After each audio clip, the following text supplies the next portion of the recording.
আবার কাবা ভাঙতে এলে পাঠাওয়া বাবিল, দাও খোদা দাও আমায় আবার উমার দরাজ দিল। সুবহানাল্লাহ বলেন। পৃথিবীর সবচেয়ে ছোট পাখি, সব পাখিগুলো সামনের দিকে উড়ে, এই পাখি সামনে উড়ে, এট দ্য সেম টাইম পেছনে উড়ে। যারা আল্লাহরে খুঁজে পায় না তাদেরকে বলবেন পাখির দিকে তাকাও।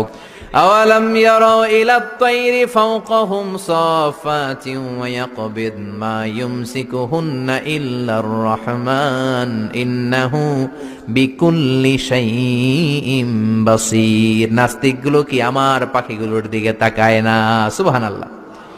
এই যে পাখিগুলো থাকে ফাওকাহুম সাফাতিন, পাখিগুলো কেমনি ডানা মেলে উড়ে বেড়ায়, আবার নামার সময় ডানা গোটায়, ডানা ঝাপটায়, কেমন করে পাখিগুলো উড়ে। শূন্যের মধ্যে পাখিগুলো কেমন করে উড়ন্ত থাকে, এই পাখিগুলোরে শূন্যে ধরে রাখলো কে? কেউ ওদেরকে শিখায় নাই, শিখিয়েছে আল্লাহ। আল্লাহ বললেন পাখির দিকে তাকাও। আওয়ালাম ইয়ারাউ ইলাত তায়র, কারণ পাখির মধ্যে নিদর্শন আছে না নাই? পাখি নিয়ে গবেষণা করলে পাখির রব আল্লাহরে খুঁজে পাওয়া যাবে। এজন্য কোরআনের অনেক জায়গায় আল্লাহ পাখির কথা বললেন, ওয়া আরসালা আলাইহিম তায়রান আবাবিল। আবাবিল পাখি দিয়ে আল্লাহ আব্রাহারে শেষ করলেন। এরপর সাইয়েদনা সুলাইমান আলাইহিস সালামের একটা পাখি ছিল, নাম কি? হুদহুদ। ওইটার জুমিং পাওয়ার এত বেশি ছিল পাখিটার চোখে, সাইয়েদনা সুলাইমানের সিংহাসনও চড়তো, পাখিটাও চড়তো। আর কত নিচে সুমিষ্ট পানি আছে, এত উপর থেকে ওটা দেখে দেখে বলে যেতে পারতো।